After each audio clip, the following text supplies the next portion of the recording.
I don't want to be one of those people that panics this early in the season, but there always seems to be one team that is a shock to miss the playoffs. And we talked about it before the year.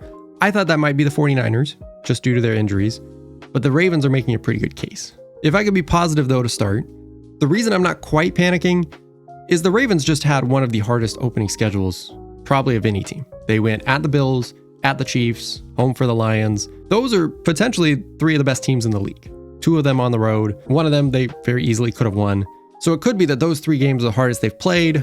The Ravens are going to be just fine. But the reason to panic, and the reason a lot of people are panicking, is at some point you just have too many injuries to overcome. And the Ravens this past game were already missing Kyle Van Noy, Jair Alexander, Nnamdi Madubuike on their defense. But then they also lost Roquan Smith, Nate Wiggins, Marlon Humphrey in this last game.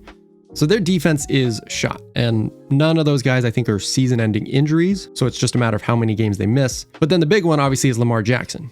It looks like he has the potential to miss at least a couple games, and that's honestly what happens when a team like this misses the playoffs. Rarely do we see a great team just underperform dramatically, miss the playoffs. If a team like the Ravens, if a team like the 49ers miss the playoffs, it's typically due to injuries. And so I'm not saying that the Ravens are a lost cause. I'm not saying they can't come back.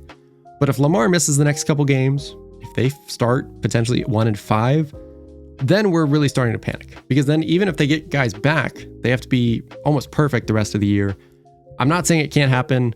I'm still betting on all the talent they have. The problem is if they lose a lot of that talent, then it's just not the same team. And then I think it's time to panic.